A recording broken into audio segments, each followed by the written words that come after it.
తోటకూర పెరుగుచారు. తోటకూర పెరుగుచారు, మంచి కాంబినేషన్. యాక్చువల్గా ఆకుకూరలు అసలు చాలామంది తినరు, బట్ ఎవ్రీ డే తీసుకోవాలి ఆకుకూరలు. డైరెక్ట్గా ఫ్రై చేస్తే మాత్రం తినరు. సో ఇలా కొంచెం మిక్స్ అండ్ మ్యాచ్ పెరుగులో చేస్తే మాత్రం పర్ఫెక్ట్గా తీసుకుంటారు. సో చూద్దాం ఎలా చేస్తావు ఏంటి అని. ఓకే, ఇంగ్రీడియంట్స్ తెచ్చేస్తాను. ఓకే లాస్ట్ ఇంగ్రీడియంట్స్ తెచ్చేసాను. ఓకే, సో తోటకూర తీసుకొచ్చేసాం అండ్ పెరుగు అనుకున్నాం, అండ్ మనకి ఏదైతే పోపు కావాలో అవన్నీ తీసుకొచ్చాం. సో ఎంత తరచుగా వాడుతుండాలి? సో ఎవ్రీడే మనం ఏదో ఒక ఆకుకూరతో పెరుగు కంబైన్ చేస్తే బాగుంటుంది. అవును, పెరుగు అనేది మనం ఖచ్చితంగా రెగ్యులర్గా తీసుకోవాలి. అండ్ దట్టు యాంటీబయోటిక్స్ యూజ్ చేసేటప్పుడు. సో అలాంటప్పుడు ఏదైతే గ్రీన్ లీఫీస్ ఉన్నాయో అది చేంజ్ చేయాలి. ఒకసారి తోటకూర, పాలకూర, పొనగంటి కూర అలా మనం చేంజ్ చేస్తూ ఉంటే ఇలా గ్రీన్ లీఫీస్లో కూడా మనకు ఫోలిక్ యాసిడ్ అనేది ఎక్కువగా ఉంటుంది. ఓకే, సో దట్ వాళ్ళకి ఇమ్యూనిటీ బూస్టప్ అవ్వడానికి కానీ లేదంటే ఎనర్జీ రావడానికి, ఆ ఇన్ఫెక్షన్ కొంచెం ప్రివెంట్ చేయడానికి ఉపయోగపడుతుంది. సో మనం స్టార్ట్ చేద్దాం ప్రాసెస్. స్టార్ట్ చేసేద్దాం. సో స్టవ్ అయితే ఆన్ చేస్తాం. ఓకే,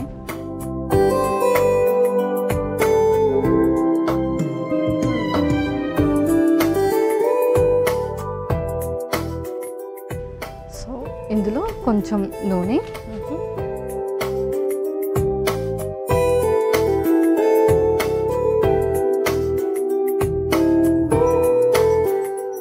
సో యూజువల్గా ఎందుకు వస్తుంది అసలు ఈస్ట్ ఇన్ఫెక్షన్? సో ఇన్ఫెక్షన్స్ అనేది కొంతమందికి అన్హైజీన్ వల్ల కూడా రావచ్చు. అండ్ దాంతోపాటు హార్మోనల్ ఇంబ్యాలెన్స్ ఉన్నా కానీ, ఏదైనా మెడికేషన్స్ తీసుకున్నా, ఎవరైతే chronic conditions prone to infections అంటే డయాలసిస్లో ఉన్నవాళ్ళు, కీమోథెరపీస్ తీసుకునేవాళ్ళు అండ్ రేడియోథెరపీస్ తీసుకునేవాళ్ళు, ఇలాంటి వాళ్ళకి ఏంటి అంటే ఇన్ఫెక్షన్స్ అంటే కొంచెం హైజీనిక్గా ఉన్నా, కొంచెం అన్హైజీన్ ఫుడ్ తిన్నా, వాటర్ మారినా సరే, ఏదైనా ఫుడ్ కొంచెం డిఫరెంట్ ప్లేస్ నుంచి తిన్నా వాళ్ళకి వెంటనే ఇన్ఫెక్షన్ అనేది స్టార్ట్ అయిపోతూ ఉంటుంది. అండ్ కొంతమందికి హార్మోనల్ ఇంబ్యాలెన్స్ వల్ల కూడా అవ్వచ్చు. పర్ఫెక్ట్. సో నూనె అయితే వేడెక్కింది. నెక్స్ట్ ఏంటి? ఇంకొక స్పూన్ జీలకర్ర, సో పోపు వేసేసుకో. పోపు, ఆవాలు,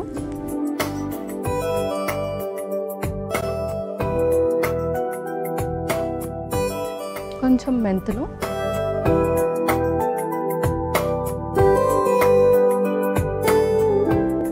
కొంచెం పొట్టు మినప్పప్పు,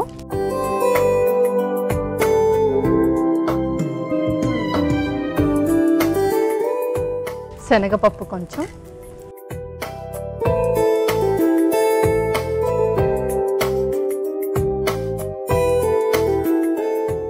అలాగే ఎండుమిర్చి కూడా,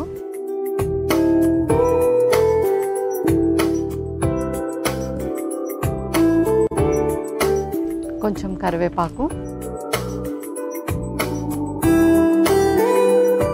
ఓకే, పచ్చిమిర్చి,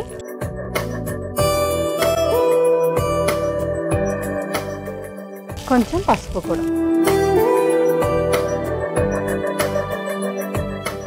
సో పోపు అయితే రెడీ అయిపోయింది. సో నెక్స్ట్ ఇందులోనే తోటకూర కూడా వేసేద్దాం.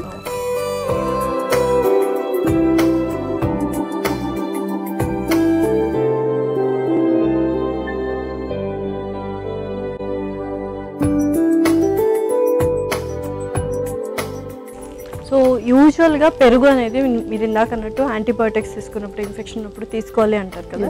సో ఏ టైంలో పెరుగు తీసుకోవాలి? మార్నింగ్ టైమా, నైట్ టైమా? సో పెరుగు వచ్చేసి మనం ఆఫ్టర్నూన్ టైంలో ప్రిఫర్ చేయొచ్చు. అండ్ బటర్ మిల్క్ లాగా మార్నింగ్ 10:30 కానీ లేదంటే ఈవినింగ్ 5:30 లేదంటే పడుకునే ముందు అంటే డిన్నర్ అయిపోయాక అయినా బటర్ మిల్క్ అలా కన్జ్యూమ్ చేసుకోవచ్చు. సో ఎప్పుడైనా తీసుకోవచ్చు. కానీ కర్డ్ లాగా మాత్రం ఓన్లీ ఆఫ్టర్నూన్ టైంలోనే తీసుకుంటే బెటర్గా ఉంటుంది.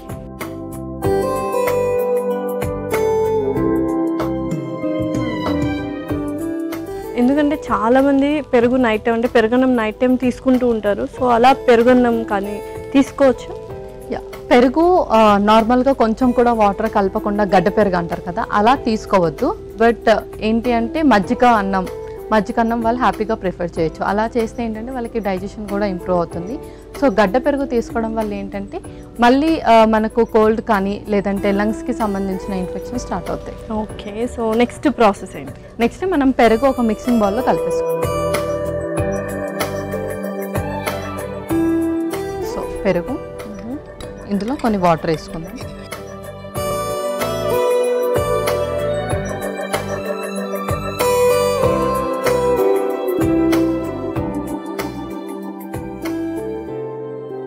అందులో కూడా మనం ఏమైనా మిక్స్ చేసుకోవాలి. యా, కొంచెం ఉప్పు వేసుకుందాం. ఓకే. సో ఉప్పు మనం అందులో వేసుకోలేదు, ఇందులోనే వేసేసుకొని మిక్స్ చేసుకోవాలి. సో యూజువల్గా ఇలా కాంబినేషన్లో మనం దేంతో కంబైన్ చేసి తీసుకోవచ్చు, లేకపోతే అలానే తీసుకోవడం బెటర్, రైస్తో కలపచ్చు? సో రైస్తో కానీ, లేదంటే ఉప్మా లాగా కానీ, కిచిడి లాగా కానీ, పొంగల్ లాగా కానీ, ఇలాంటి దాంట్లో మనం మిక్స్ చేసుకొని తింటే కాంబినేషన్ చక్కగా ఉంటుంది. Perfect. So in a week ఎంత ఫ్రీక్వెంట్గా మనం ఇది చేసుకోవచ్చు?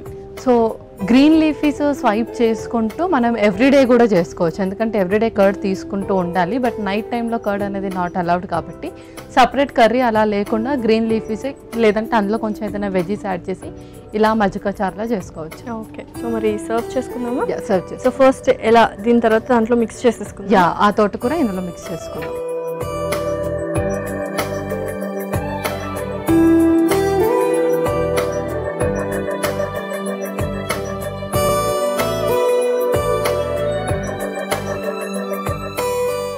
ఇది ఇంకా మనం సర్వ్ చేసేసుకుందాం.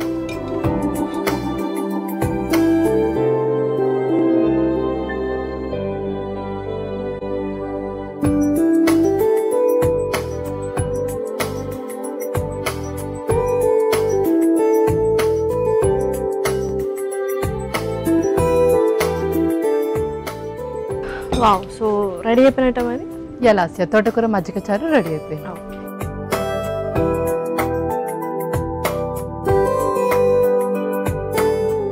తోటకూర మజ్జిగ చారు రెడీ. మరి కావాల్సిన పదార్థాలు అలాగే తయారు చేసుకునే విధానం మరొకసారి చూడండి. తోటకూర పెరుగు చారుకు కావాల్సిన పదార్థాలు: నూనె 2 టేబుల్ స్పూన్లు, జీలకర్ర 1 టేబుల్ స్పూన్, ఆవాలు 1 టేబుల్ స్పూన్, మెంతులు చిటికెడు, పొట్టు మినపప్పు 1 టేబుల్ స్పూన్, శనగపప్పు 1 టేబుల్ స్పూన్, ఎండుమిర్చి 2, కరివేపాకు రెమ్మలు 2, పచ్చిమిర్చి కొద్దిగా, పసుపు చిటికెడు, తోటకూర 1 కప్పు, పెరుగు 1 కప్పు, ఉప్పు తగినంత.